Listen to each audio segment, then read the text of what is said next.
kita diberikan anugerah yang besar daripada Allah berupa taufik dan hidayahnya, sehingga alhamdulillah kita bisa melaksanakan silaturahmi yang dibuat oleh Rabithah Alawiyah. Insyaallah apa yang disampaikan oleh Rasulullah SAW di dalam hadisnya, man arada an yumadda lahu fi umrihi wa yubsata lahu fi rizqihi wa yudfa'u anhu maitatus su falyattaqillah wal yasir rahimah. Yang artinya barang siapa yang mau dipanjangkan umurnya, diluaskan dan dibentangkan rezekinya, dan dijauhkan, dihindarkan daripada meninggal dalam keadaan su'ul khatimah, maka hendaknya bertakwalah kepada Allah dan bersilaturahmi. Tidak terpikirkan oleh kita semuanya kalau seumpama kita datang ke rumah antum-antum semuanya, yang tidak ada lain antum-antum semuanya adalah saudara kita, kerabat kita yang wajib untuk disambung. Sampai setahun habis, belum habis juga kita akan berkunjung ke rumah antum, belum selesai juga.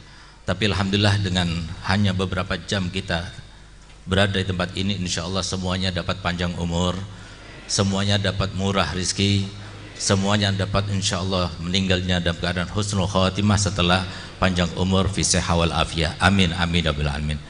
Masyaallah ikhwan rahimakumullah.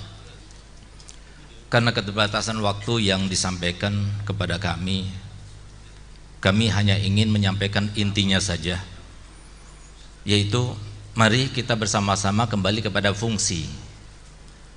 Fungsinya adalah salah satu daripada rukun kehidupan yang pasti dan mumpuni. Dan fungsi kita hidup di sini, di dunia ini, pasti ada fungsinya. Sebagaimana disebutkan oleh Allah Haddad, tidak ada yang serba kebetulan di dalam apapun yang ditentukan oleh Allah Ta'ala, tapi semuanya sudah direncanakan.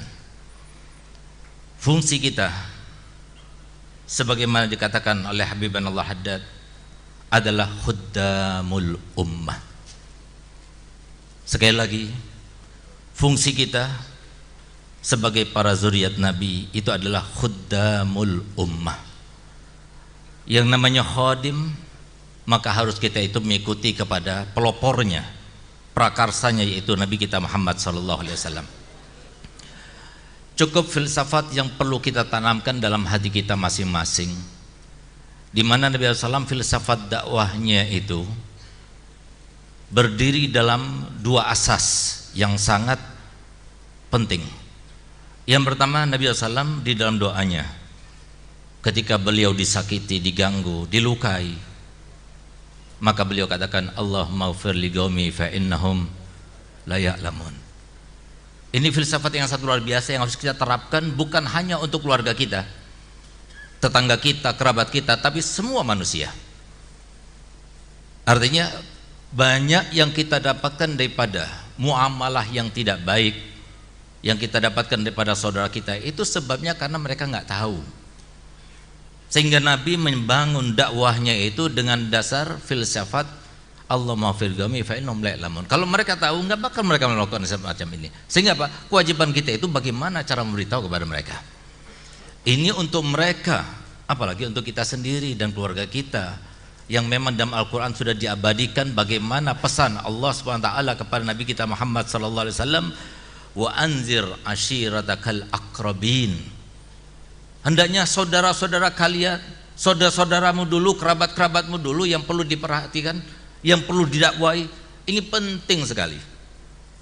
Berapa banyak Al-Habib Allah Haddad, berapa banyak Habibana Ali Muhammad Habsyi, berapa banyak para habaib kita itu selalu mewanti-wanti kita, kalau kita itu ingin menjadi seperti datu-datu kita, jangan kita katakan, oh nggak mungkin. Mungkin. Nggak ada yang nggak mungkin di dunia ini. Karena apa? As-Saki bagi yang memberi ke mereka karamah, kemuliaan dan sebagainya masih ada sampai sekarang. Cuma kita harus mempunyai apa yang mereka punyai. Kita harus mempunyai sesuatu yang bisa kita terapkan seperti yang mereka terapkan. Tidak ada yang mereka terapkan, yang mereka amalkan, yang mereka jadikan sebagai senjata pamungkas, kecuali satu saja, yaitu hadisnya Nabi kita Muhammad SAW, innal anbiya lam yuwarrisu dinaran wala dirhaman innama warrasul ilma faman akhazahu faqad akhaza bihaddin wafir. Banyak di antara kita yang tahu bahkan hafal dengan hadis ini, tapi kita tidak bisa mengimplementasikan dalam kehidupan ini. Di dalam hadis lain Nabi SAW bersabda, man yuridillah bihi khairan yufaqihu fiddin. Jadi siapapun yang dikehendaki dia itu bahagia hidupnya, di dunia bahagia, di alam barzah bahagia, sampai di alam akhiratnya bahagia, maka dia itu akan dilintaskan Allah Ta'ala dalam hatinya itu lintasan-lintasan taufik untuk belajar ilmu agama. Sehingga Pak, satu-satunya warisan yang harusnya kita ambil sebelum orang lain mengambilnya, karena kita adalah zuriatnya, itu adalah ilmunya Nabi kita Muhammad. Dengan ilmu ini kita akan bahagia. Jangan kita merasa bangga dengan ilmu-ilmu yang lainnya yang diajarkan dimanapun juga, yang bisa membuahkan gelar yang seperti apapun juga. Karena apa? Ilmu yang diajarkan Nabi Muhammad adalah ilmu yang pasti. Walan tajida li sunnatillahi tabdila walan tajida li sunnatillahi tahwila. Enggak bakal berubah, enggak bakal berganti. Yang seperti Habibullah Haddad, yang seperti Habib Ali Habsyi, yang seperti Sayyid Faqih Muqaddam, yang seperti Habib Abdul Rahman Segaf, mereka sudah pernah melaksanakan, menerapkan semuanya. Apa yang mereka katakan? Satu saja, yaitu ilmunya Nabi. Ini yang perlu kita ajarkan. Oleh karenanya saya selalu menyampaikan kepada permohonan kami kepada Ketua Rabitah Akhina Fillah Habib Taufik, untuk yang pertama kali yang harus kita benahi pendidikan ini bukan pendidikan laki-lakinya, tapi perempuannya, para syaraifnya. Ini sangat penting sekali, lebih penting daripada yang disampaikan tadi. Kenapa demikian? Karena yang lain-lainnya itu ikut. Apalagi Habibullah Haddad mengatakan yang paling enjoy kita menghadapi seharusnya itu urusan dunia. Itu harus paling enjoy. Kenapa? Allah sendiri yang menjamin. Akan tapi sesuatu yang mengkhawatirkan kita, sesuatu yang menyedihkan orang tua kita adalah pendidikan. Tanpa pendidikan bagaimana mungkin mereka itu kenal siapa jati diri mereka? Bagaimana mereka tahu bahwasanya fungsi mereka itu adalah khuddamul ummah, yang harus ada di dalam hatinya seperti yang ada di dalam hati Nabi kita Muhammad, walaupun hanya 1%. Oleh karenanya cukup apa yang disampaikan oleh Imam Ghazali 5 abad yang lalu. Beliau sampaikan, wala yaslamu hina idzin minal fitani illa man ahyallahu qalbahu bil ilm. Tidak bakalan selamat nanti di akhir zaman daripada fitnah yang begitu dahsyat luar biasa pada saat itu, kecuali yang dihidupkan hatinya dengan ilmunya Nabi Muhammad. Ilmu yang paling mulia ilmunya Nabi Muhammad. Tidak ada ilmu yang lebih mulia daripada ilmunya Nabi Muhammad. Ilmu yang mengajarkan kita untuk berakhlakul karimah, ilmu yang mengajarkan kita, ilmu yang mengingatkan saya sendiri yang secara khusus. Saya punya abah selalu berkata begini, Segaf, kamu jangan pernah beranjak dari titik nol. Sampai kapanpun jangan pernah beranjak dari titik nol. Ini ilmunya habaib, ini ilmunya sahabat, ini ilmunya Nabi SAW. Saya pikir itu sesuatu yang mudah, ternyata sulit sekali. Untuk kita tidak merasa lebih baik atau ada perkembangan dan sebagainya, selalu berada di titik nol, itu sulit. Tapi kalau kita itu belajar ilmunya, kita akan berjalan di dalam keadaan senang. Lain lagi, saya punya abah berkata begini, Segaf, kamu harus merasa diri kamu paling rendahnya orang, harus, dan harus berhasil. Coba lihat bagaimana Habib Abu Bakar Adi. Habib Bakar Adi itu pernah dia itu datang kepada ayahnya, ayah, saya itu ingin belajar pada masyaikh yang ada di sekitar sini seperti teman-teman kami.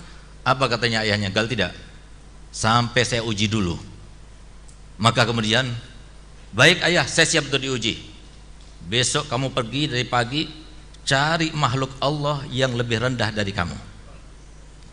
Subhanallah, dari pagi dia cari sampai maghrib pulang ke rumahnya. Sudah kau dapatkan? Sudah ya. Siapa dia? Dia adalah anjing yang sudah anjing bentuknya, kemudian dalam keadaan dia godikan, dalam keadaan penyakitan, kakinya pincang dan sebagainya. Itu adalah paling makhluk. Apa katanya abahnya? Kamu belum siap untuk belajar pada yang lainnya. Setelah 3 bulan berlalu, datang lagi, Habib, abah, aku ingin belajar pada masyaikh yang lainnya seperti kawan-kawanku, teman-temanku. Apa katanya? Sampai aku uji dulu. Gal, ayah siap, aku saya diuji. Besok kamu berangkat. Ujiannya apa ya? Seperti yang kemarin. Subhanallah. Dia pagi berangkat sampai Isya.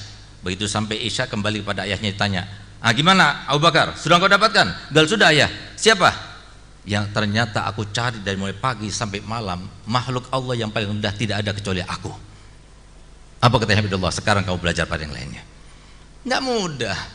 Yang paling bisa bertawadhu habaib, yang paling beloman habaib, yang paling semuanya itu ada habaib. Karena Pak Imam Ali Zainal Abidin yang mengatakan, kalau kamu melihat ada akhlak yang baik, ketahuilah akhlak yang baik itu keluarnya dari rumah Nabi SAW. itu milik kita. Yang mau prakarsa siapa? Nabi Muhammad dan kakek moyang kita. Ayo kita kembali ke itu. Kita, filsafat kita sekali lagi, dua hal yang harus kita tanamkan. Yang pertama adalah Allah maghfir li qaumi fa innahum la ya'lamun. Yang kedua, Nabi SAW telah bersumpah semua umatnya ini, yang bagaimanapun bentuknya, wajahnya, rupanya, pekerjaannya, kalau kita sebagai khuddamul ummah, maka kita harus seperti yang dirasakan oleh Nabi SAW, di mana ketika turun ayat yang berbunyi wala sawfa yu'tika rabbuka fatarda, maka Nabi SAW mengangkat tangannya, Allahumma inilah arda wahidan min ummati finnar. Satu saja daripada umatku dalam neraka, saya tidak akan ridho.